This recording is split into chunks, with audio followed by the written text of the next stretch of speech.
tem uma outra preocupação, Isabel Mega, que vai ser uma preocupação central nas eleições deste ano: endividamento da população. As pessoas de diferentes classes sociais, de diferentes idades, estão se endividando. E uma das causas é o jogo do tigrinho, as bets. E o PT começou uma guerra em relação a elas. O próprio Lula no exterior falou mal. E agora o esforço é para que lideranças evangélicas atuem junto ao governo petista para tentar frear as bets? É uma tentativa de fazer uma espécie de teste da recepção desse assunto no Congresso Nacional, Uribe. Tanto é que quem apresentou um projeto que proíbe terminantemente a atividade dessas bets, essas empresas de apostas online, foi o líder do PT na Câmara dos Deputados, o deputado Pedro Uczai, de Santa Catarina.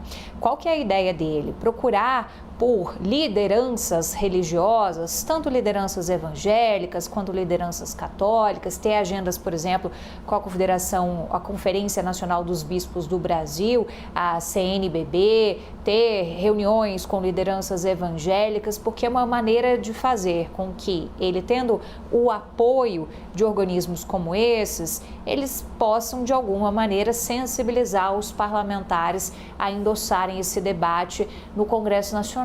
Não é um debate simples de ser feito, é um debate muito complexo, mas eles se apegam ao seguinte ponto: no passado, e a gente já acompanhou por diversas vezes, a volta à tona daquela pauta dos jogos de azar. E, normalmente, as bancadas religiosas, principalmente a bancada evangélica, têm um posicionamento bastante crítico em relação aos jogos de azar. Tão crítico que, nas últimas discussões sobre esse assunto, você teve uma espécie de racha na direita. Então, é um assunto com que eles podem ajudar a captar, inclusive, parte deste segmento do bolsonarismo, e isso pela veia da religião. Entram questões comportamentais, entram questões de saúde, as pessoas estão ficando viciadas nesse tipo de jogo, e com isso entra principalmente o endividamento, que está mais do que no radar do presidente Lula. Tanto é que Lula, nessa retomada das agendas aqui em Brasília, também está com reuniões no horizonte para tratar dessa espécie de Desenrola 2.0, um programa voltado justamente para você trazer renegociação de dívidas. Então, tá tudo, querendo ou não, no mesmo bojo.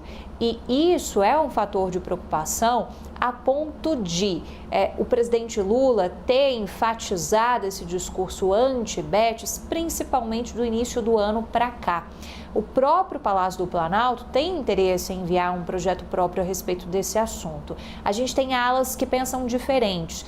Por exemplo, a ala econômica vê uma possibilidade de elevar a tributação para esse tipo de empresa. A ala política vê mais esse campo de peraí, vamos proibir de vez, isso tem muito mais peso. Só que a gente sabe que são empresas com uma rede de influência muito grande dentro do Congresso Nacional. Então, não é um assunto fácil. A oposição fica nesse meio de campo, né? Se for provocada, tende a dar um posicionamento contrário às bets, mas ao mesmo tempo não quer facilitar uma discussão que possa ser usada para capitalizar a campanha do presidente Lula. Então, nesse momento, a oposição ela é colocada um pouco numa encruzilhada em relação a esses temas, porque ela não tem como ser contra a jornada 6x1, ela tem um posicionamento crítico em relação a jogos de azar, estou falando daqueles parlamentares evangélicos, por exemplo, muitos dos bolsonaristas são também parlamentares da bancada evangélica, e aí ela não teria como ir contra esse assunto.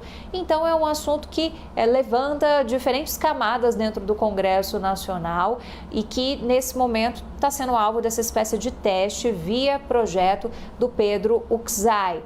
O Palácio do Planalto ainda quer tocar essa discussão, está avaliando o melhor momento para enviar esse texto ao Congresso Nacional, mas o presidente Lula já falou por diversas vezes, publicamente, que é contra essas empresas, já atrelou essas empresas ao vício, ao endividamento.